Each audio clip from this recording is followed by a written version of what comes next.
mientras millones de personas viajan a los mismos lugares de siempre. Existen destinos que casi nadie mira, pueblos olvidados, islas perdidas, carreteras que terminan en medio de la nada, lugares donde el silencio pesa más que la gente. Y lo extraño es esto: muchos de estos sitios guardan historias mucho más intensas que los destinos famosos que aparecen en todas las redes sociales. Entonces surge la pregunta: ¿qué ocurre en los lugares donde casi nadie quiere ir? Bienvenidos a Tras el Rastro. Aquí no solo viajamos, desenterramos la verdad.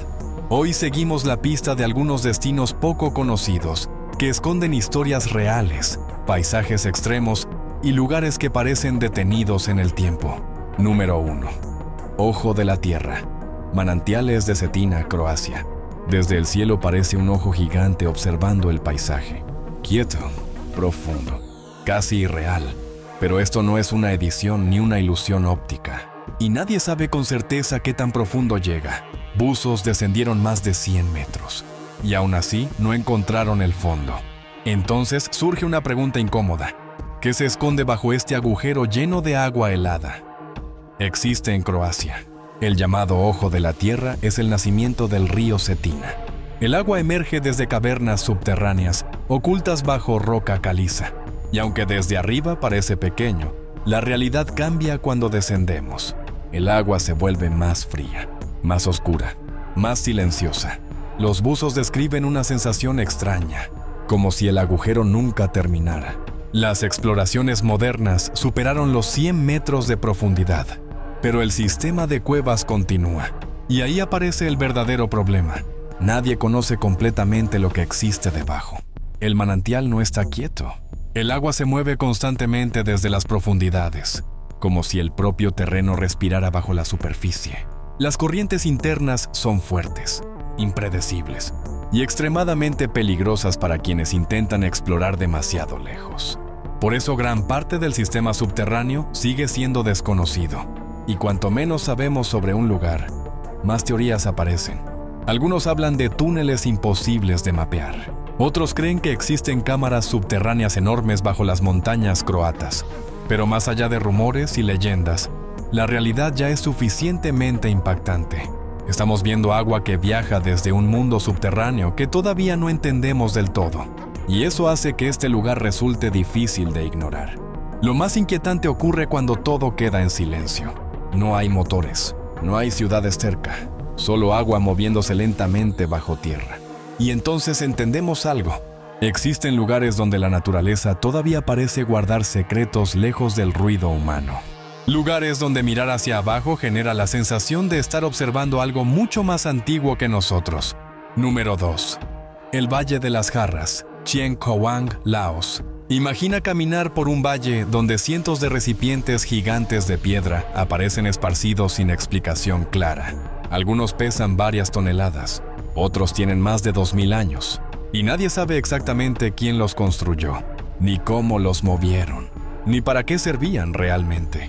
Estamos en Laos, y este lugar lleva décadas desconcertando a arqueólogos, historiadores y viajeros, porque cuanto más se investiga el Valle de las Jarras, más preguntas aparecen. El Valle de las Jarras se encuentra en la provincia de Chien Khowang, al norte de Laos. Aquí aparecen miles de recipientes de piedra repartidos por distintas zonas montañosas.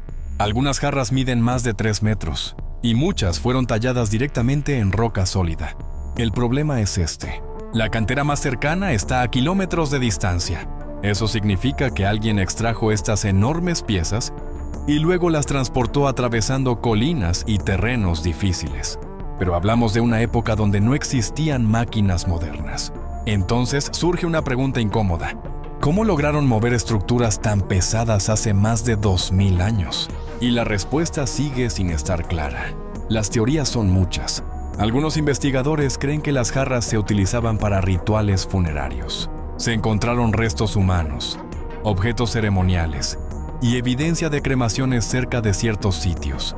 La idea más aceptada dice que los cuerpos eran colocados temporalmente dentro de las jarras antes del entierro definitivo. Pero no todos están convencidos. Las leyendas locales cuentan otra historia.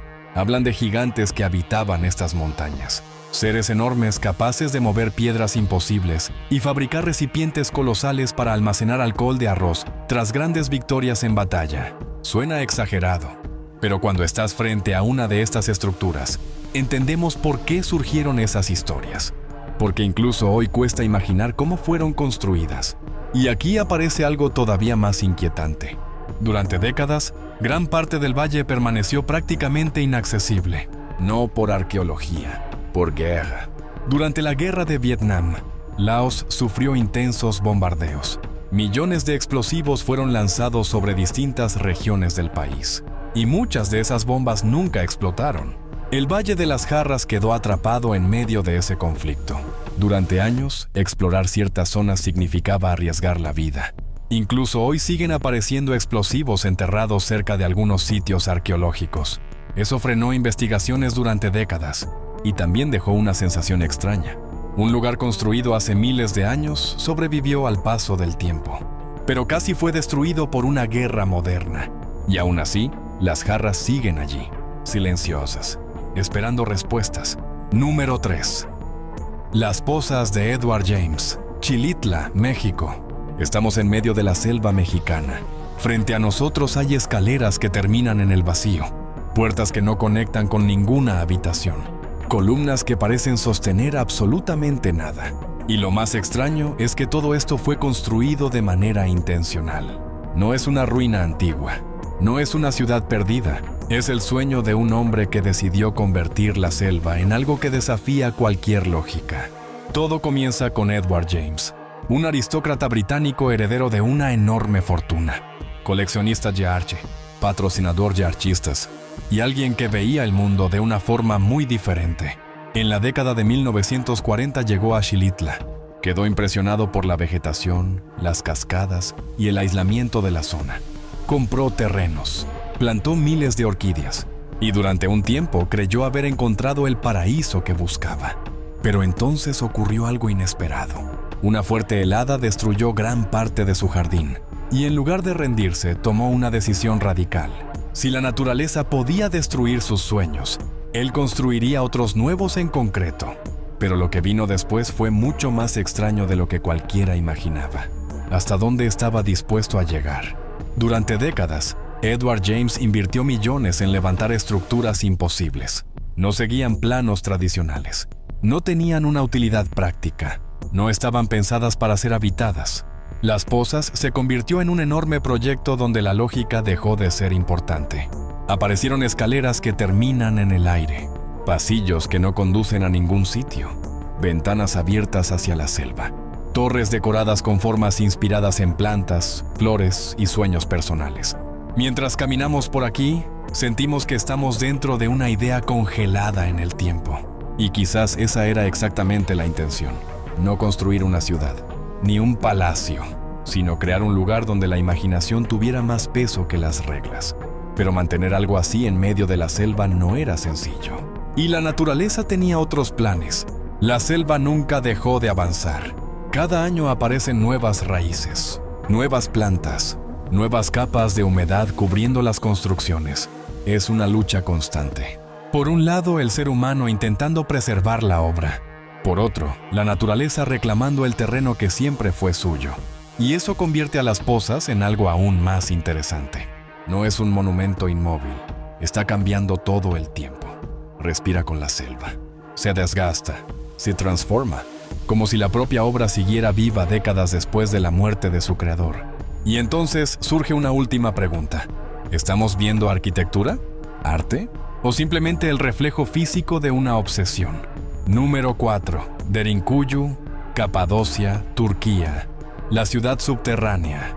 Debajo de una casa común en Turquía, un hombre derribó una pared durante una remodelación. Esperaba encontrar más espacio. Encontró algo mucho más inquietante. Un túnel. Luego otro. Y otro más. Lo que había detrás era una ciudad completa oculta bajo tierra, con calles, habitaciones, pozos, escuelas y espacio suficiente para albergar a miles de personas. La pregunta es inevitable. ¿Por qué alguien construiría una ciudad entera bajo el suelo?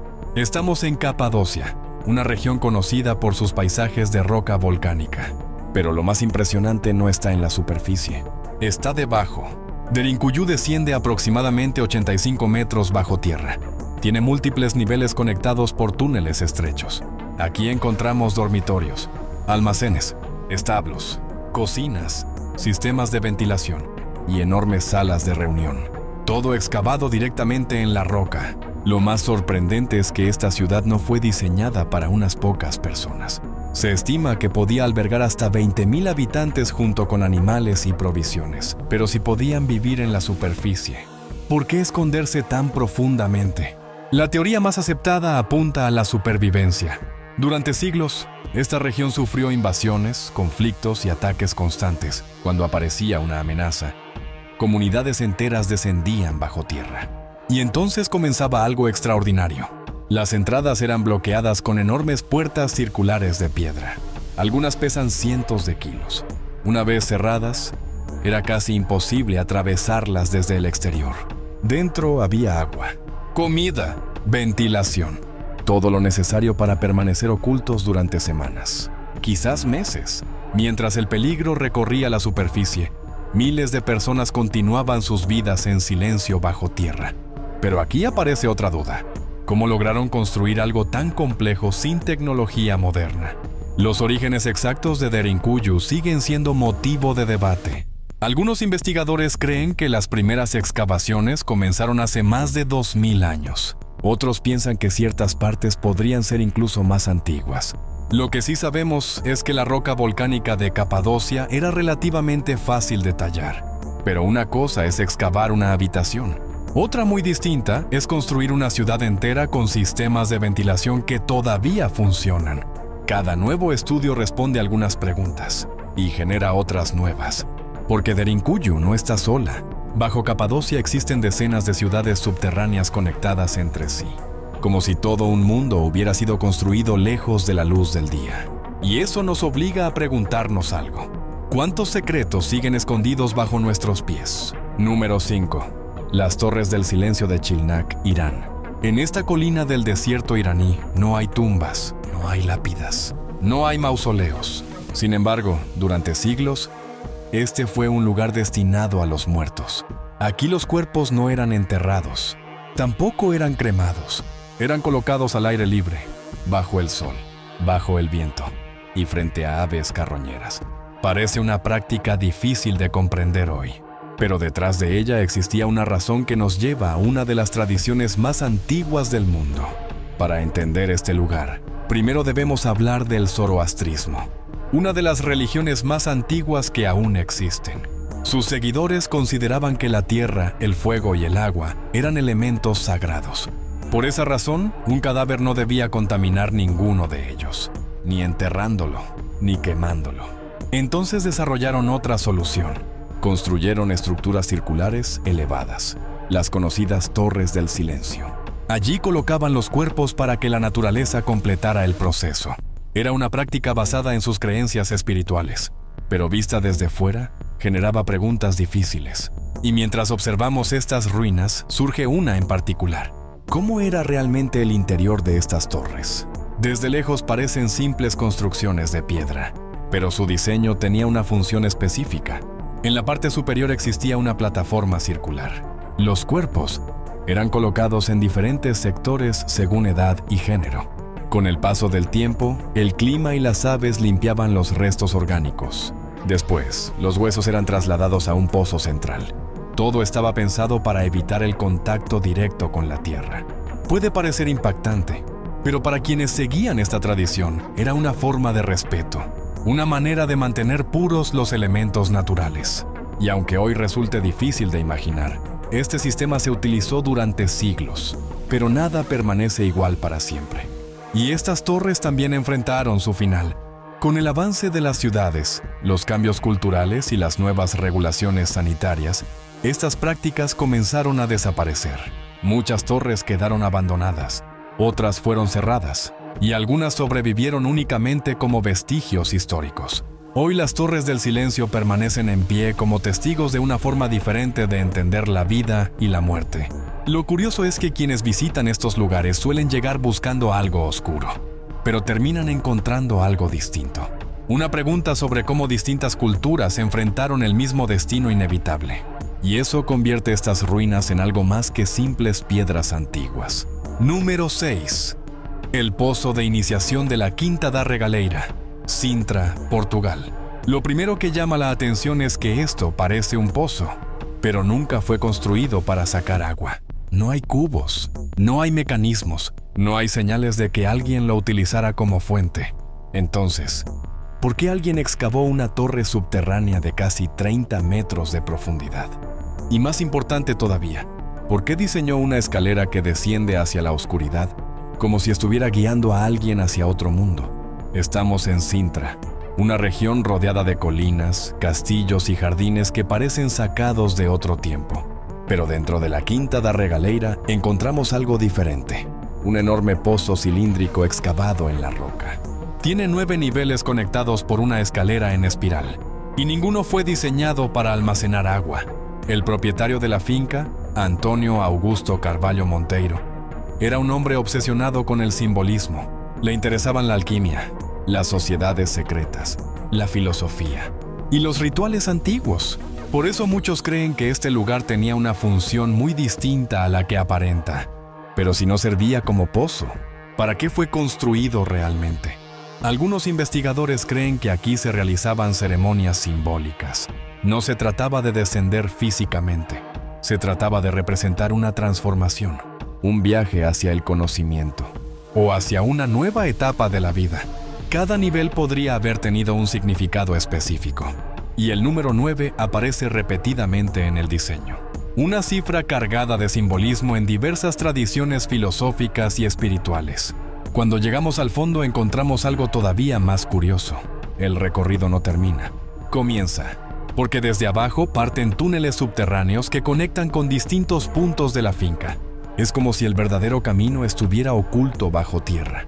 Y ahí surge otra pregunta. ¿Estamos viendo simplemente una obra artística? ¿O un escenario diseñado para rituales reales? La Quinta da Regaleira está llena de referencias simbólicas, cruces, figuras geométricas, elementos asociados a antiguas órdenes filosóficas. Eso alimentó durante décadas teorías sobre reuniones secretas y ceremonias privadas. Sin embargo, no existen pruebas concluyentes de que aquí funcionara una organización clandestina. Lo que sí sabemos es que Monteiro diseñó todo el complejo para provocar preguntas, y logró exactamente eso. Más de un siglo después, seguimos intentando descifrar el significado de cada rincón, porque cuanto más observamos este lugar, menos parece una simple atracción turística, y más parece un enorme rompecabezas construido en piedra. Número 7. Las ruinas de Nan Madol, Micronesia, la Venecia del Pacífico.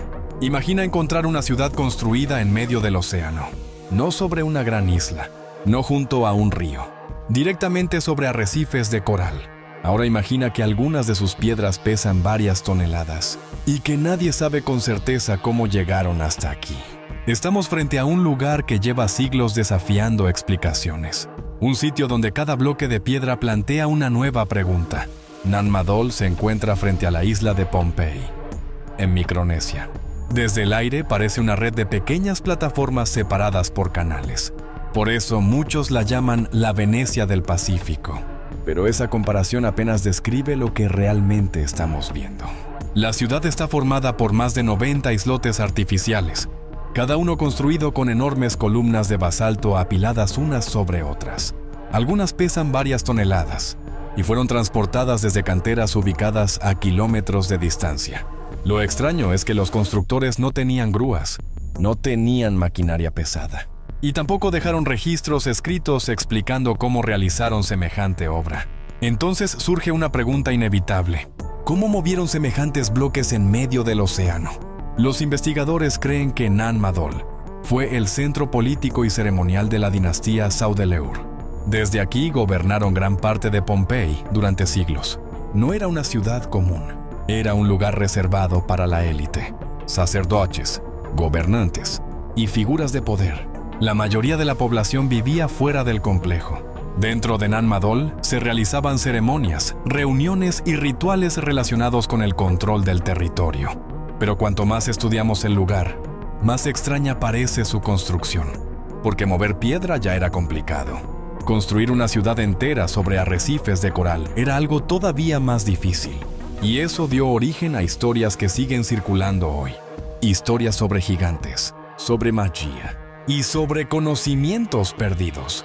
Pero, ¿qué hay de cierto en esas leyendas? Las tradiciones locales cuentan que dos hermanos llegaron a la isla con poderes extraordinarios. Según la historia, lograban mover enormes piedras por el aire para construir la ciudad. Por supuesto, no existen pruebas que respalden esos relatos, pero sí reflejan algo importante. La magnitud de Nan Madol era tan impresionante que incluso quienes vivían cerca tuvieron dificultades para explicar su origen. Hoy los arqueólogos continúan investigando. Cada excavación aporta nuevos datos, pero todavía quedan muchas piezas faltantes, porque Nan Madol no es solo una ruina antigua. Es un recordatorio de cuánto conocimiento puede perderse cuando desaparece una civilización. Y eso nos deja una última duda. ¿Cuántas historias quedaron enterradas entre estas piedras y nunca serán contadas? Nan Madol sigue en pie frente al océano, resistiendo tormentas, resistiendo siglos y resistiendo nuestras explicaciones más simples, porque algunos lugares no desafían la lógica por lo que muestran. La desafían por lo que aún no sabemos sobre ellos. Y mientras observamos estas piedras silenciosas, seguimos persiguiendo la misma pregunta. ¿Quién construyó realmente esta ciudad imposible? El rastro de hoy termina aquí, pero la verdad sigue ahí fuera, esperando a ser desenterrada. Si quieres seguir descubriendo lo que otros prefieren ignorar, suscríbete y activa la campana. Esto fue Tras el Rastro. Y recuerda, no solo viajamos, desenterramos la verdad. Nos vemos en el próximo descubrimiento.